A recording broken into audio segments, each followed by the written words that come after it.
Hey everybody, welcome to my suburban oasis. My name's Soleil and I garden in a Zone 6A in mid-Michigan, and today we're going to go on our garden tour and walkabout. So let's take a look at what we've got.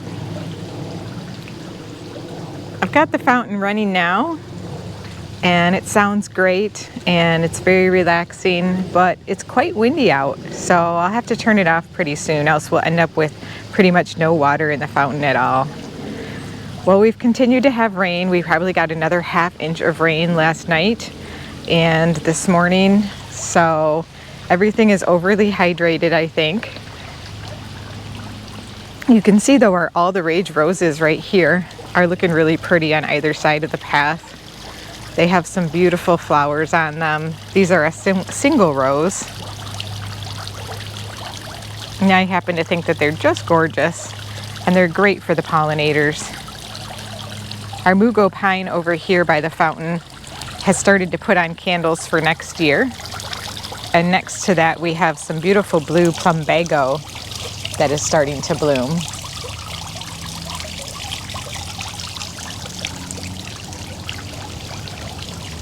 Well, as we follow this path over, we have our arborvitae topiary that is right next to our gorgeous rave hydrangea.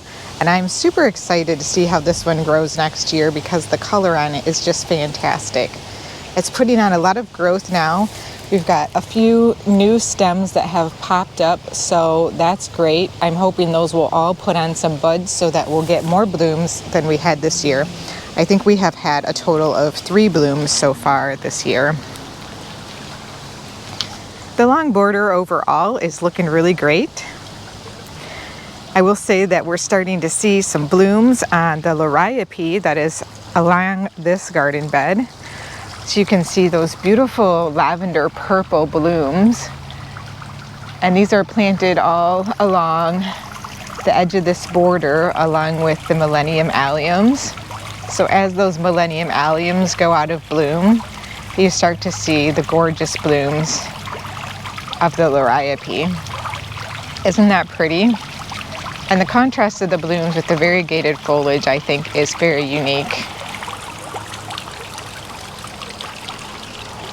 Well, we're still seeing some gorgeous blooms from the neon sedum over here,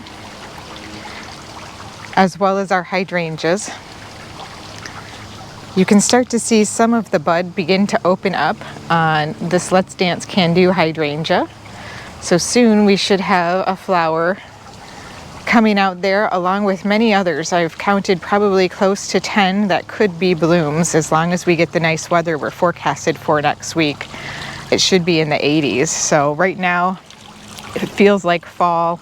It's probably 68 degrees, something like that, and very breezy and windy. Just look at the color that we have here though and the variety, and pretty soon as this Pure Joy sedum starts to go over, which is that light pink, we'll begin to get the opening of this giant mum, which will be this deep orange you see over here.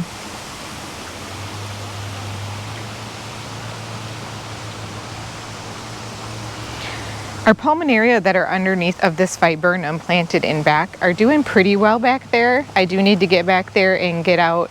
There's a couple of Canada thistles that are back there. Some other weeds as well, but doing well overall. It's still hanging in there. I planted it because I wanted it to suppress any weeds that might grow back there, but it can't do it all the way. It just doesn't have quite enough vigor yet.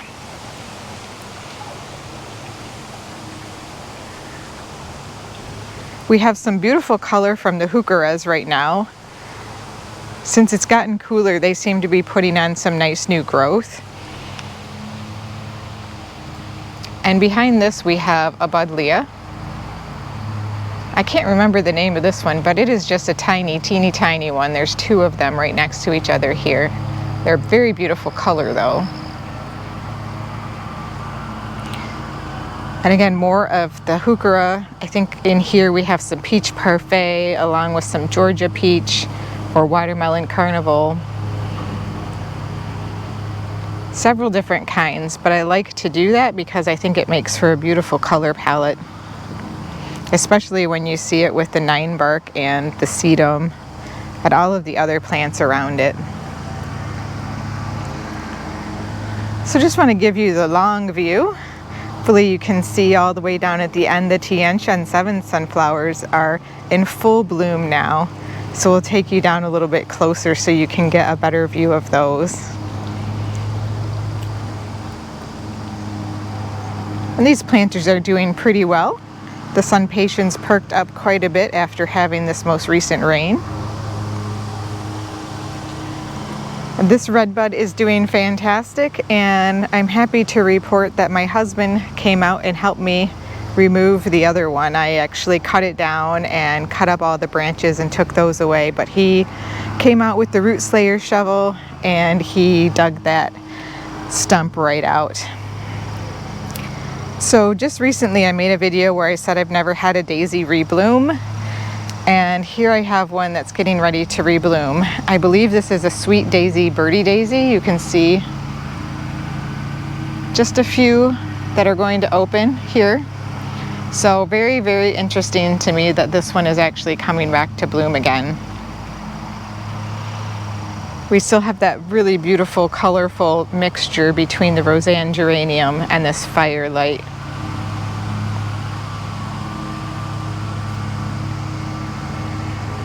So now that the redbud is gone, I do have to decide what I'm going to put in its place. And I've been thinking a lot about the pinpoint blue cypress that I have.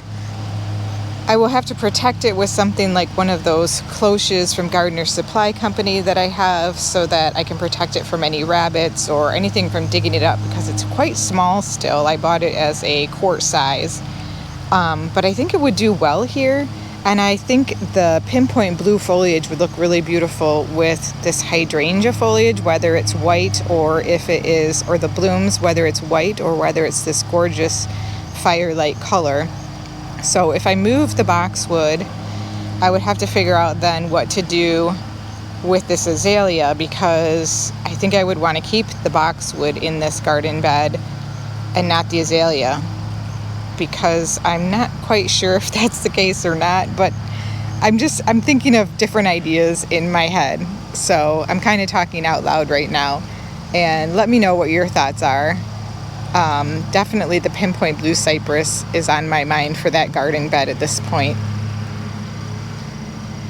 And over here we've gotten some really nice growth on this boxwood, which is variegated and made into a topiary. And it's so shiny. Its leaves look really, really healthy right now. So I'm hoping we go into this nice low 80-degree weather and get a little bit more growth on that yet throughout the month of September. So we have an annual first frost date right around mid-October here in Michigan. So during September is really the time that I like to try to do some dividing and transplanting. And I'm thinking I'm going to be doing some of that with the hostas that we have back here. Possibly some of the astilbes. I'll talk about that as we get up here as well. Now I did come through and do some other trimming. I cut back all of the phlox in this garden bed. So those real tall, bright pink flowers, they did have some powdery mildew on them, and they were just about done blooming, so I ended up cutting them back. And I cut them back to about 1 to 4 inches above the ground here. And they may put on some new growth. You can actually see some of them are already starting to sprout, probably because of the rain.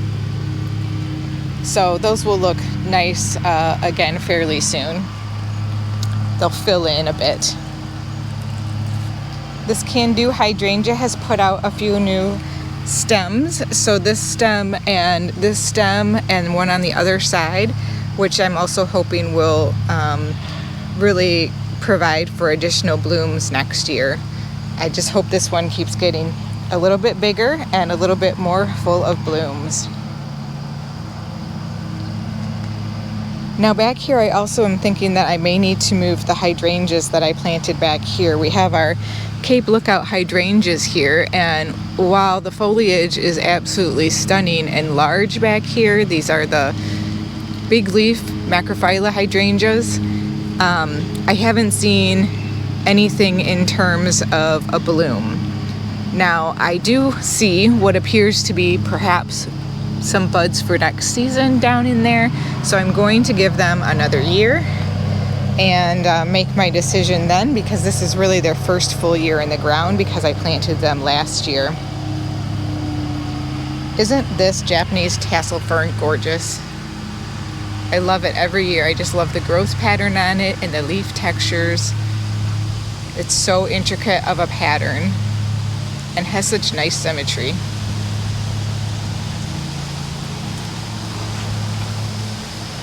We'll take you out so we can turn around and slowly pan back here to this area.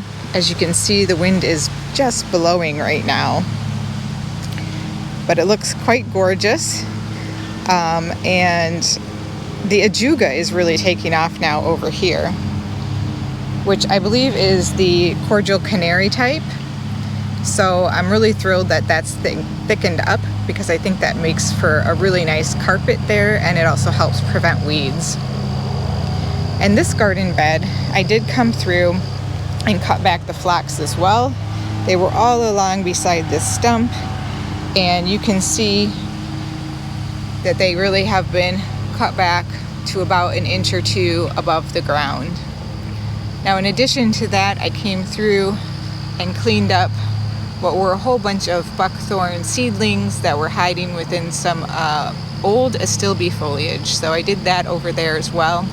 And I am thinking about getting rid of the astilbes because they don't really seem to provide much in the way of interest for me in this garden.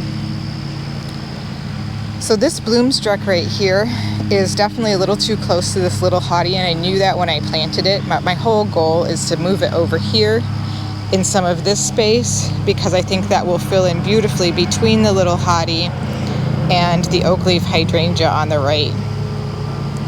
So we have plans for that for sure. I don't know that we're going to get any blooms on this Bloomstruck other than the couple that we got earlier this year, but I do see all along its stems some bud formation as well, so that's really good to know.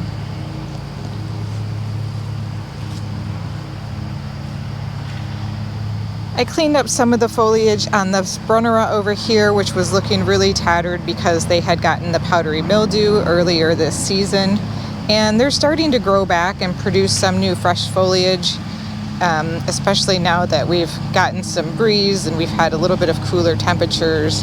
That always helps. We've gotten a really large stem shooting up on this dogwood over here, so I think we're going to get a lot more height on this dogwood next year.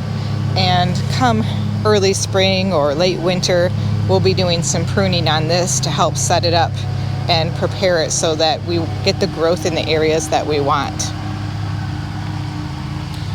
Now, remember I told you about all of those buckthorn berries that we had last week?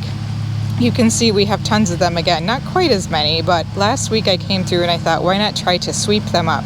So that's what I did. I swept them all up into a dustpan and I threw them out into the way back in the grass in the hopes that I would have less to weed next year. So perhaps this week I'll come through and do some of that as well. The Virginia is looking beautiful. I may be able to do some division of that this fall along with, you know, these hostas that need division. Look how big this Pinkaboo pulmonaria has gotten. I don't know if you can tell the size of that, but there's this one, and then there's this one, and that's the pretty and pink on the right, and that's the Pinkaboo on the left. What a huge difference. This one is giant. It's amazing.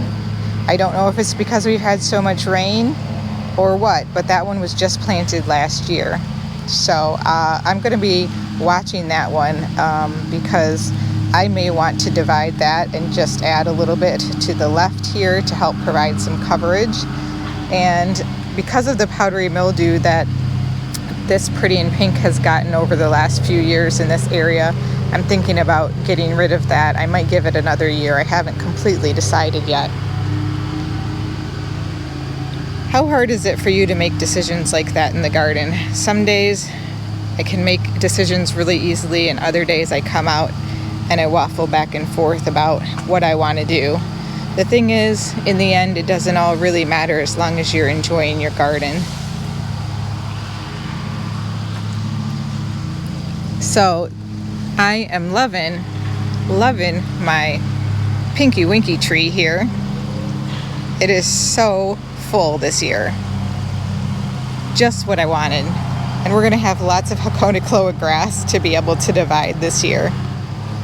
I might wait until it starts to come up in the spring again, because sometimes it can be a lot easier to divide when you have a very small amount of the actual grass and it's not breaking off in your shovel. But this area is looking so lush right now. Just full and beautiful greenery. We are going to come through and get rid of this hosta and the Bruna over here, because they are right in front of the gate. So that is a fall project that's coming up as well. It will be something else to dig up this big hosta. It's incredible. We continue to get growth on the Scarlet OHara pieris. Just check this one out. So tall, a new shoot. And here we have the Spoton Pulmon, which is also looking amazing.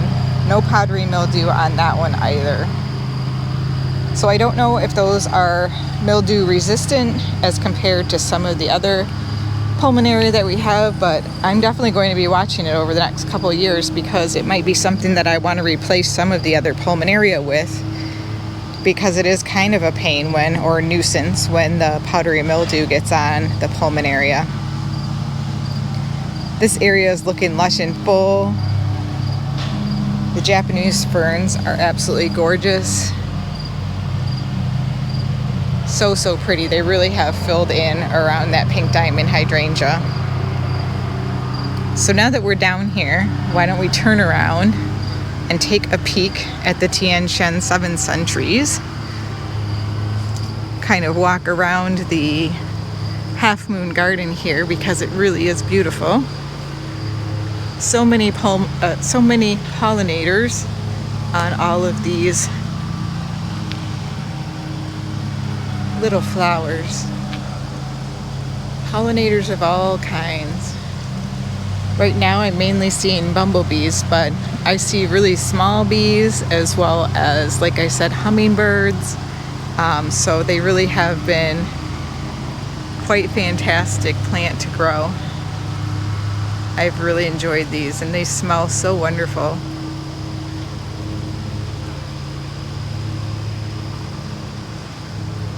They smell like citrus trees or something. And it's such a beautiful combination to see this Rose of Sharon blooming up against it. I'll be continuing to keep this Rose of Sharon in this kind of semi-tree form here, sort of like a topiary tree form. I'm hoping anyways, that's my goal. So that pruning usually will take place in early spring, when it's easier to see the branches and where the growth has been. We have some late blooms happening on our rose here. This is the high voltage rose.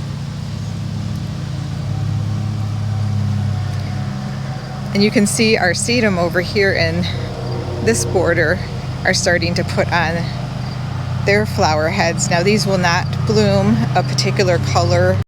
They should stay pretty much this color, this kind of limey green that goes right along with the hydrangeas, and I think that's just so lovely. It's like a little mini replica of the hydrangea in front of it.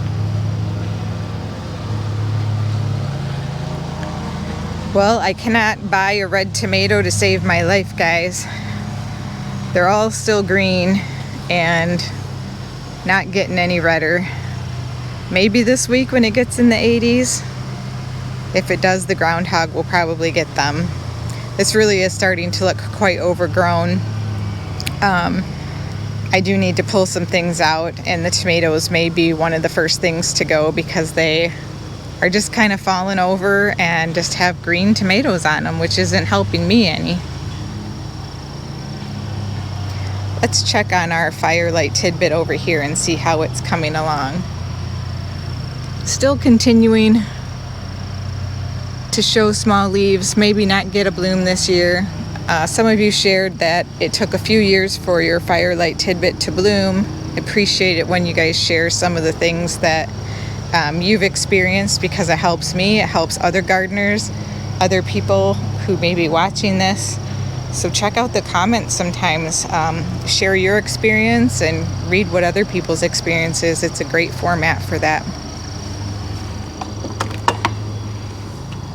All right, out into a little bit of sunshine out here. This side garden is looking so good, I think. I'm just so impressed by how much it's changed over the last few years. It really was nothing before. It was just lily of the valley, and we had some lilac shrubs or trees, and I got rid of those lilacs because they were too old. And now we've got wonderful things like hydrangeas and spireas. This is the fire gold spirea, and it really is such a spring beauty. And some helenium, and all of these gorgeous blooms on the mums. It's just so fun. We have multi-season interest over here now. We continue to have the Verbina, and just look at this rose, I think it's orange rose phlox. I always get it backwards. It's like orange rose or rose orange phlox, but it's such a bright luminescent color. Isn't that gorgeous? Goes so well with that Verbina, that bright purple color. We've gotten some nice new growth on this viburnum shrub.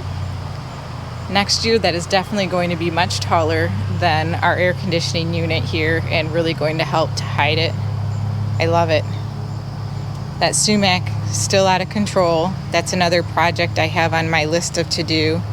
But between soccer practice and rain, things just didn't get done this year, or this week. I was hoping for a little bit more time in the garden, but no such luck this time. That's all right. Still plenty of time to do it this fall. Check out these grasses that we planted. They're looking so good, getting ready to open.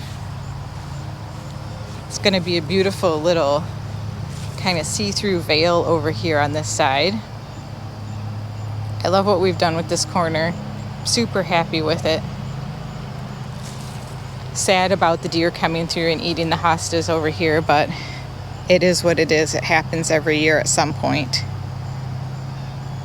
I just can't keep the spray on them when it's this rainy.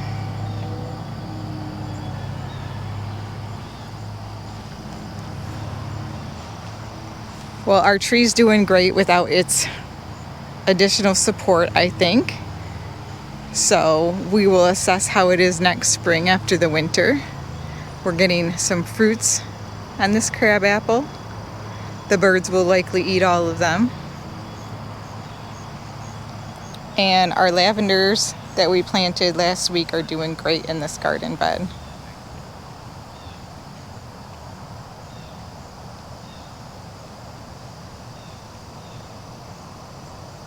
I can't believe how long this Sonic Bloom Weigela has bloomed for. Definitely recommend that one.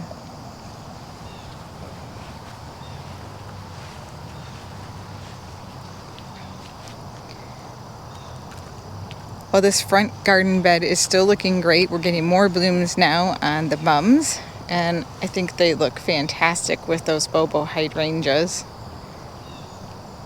Real happy with that combination, and I may do a little bit more dividing on the daisies. These goldfinch daisies were just so beautiful this year.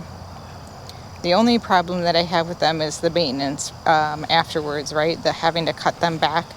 So I always think about that when I'm thinking about trying to expand or divide things or change things in the garden. How much maintenance might that add to what I'm already doing? Will it add or will it subtract? So these orange rocket barberries are so huge. I'm definitely going to do some pruning on them early spring as well, because I want them to not touch. I don't want them to touch in the middle. I want them to, you know, kind of be more vertical than round. And I feel like right now they're getting to be a little bit more of kind of a short, chubby than a tall base shape habit. So we'll be making some changes with those in the future. But look at these orange mums that are starting to color up. So pretty. Such a deep, deep color. And there's lots of buds all over them. We will have some, I believe these will be a light pink color mum right here. And I'm just seeing now that I have some red bud volunteers that I'm going to have to pull out from the inside of these Boxwood Hedge.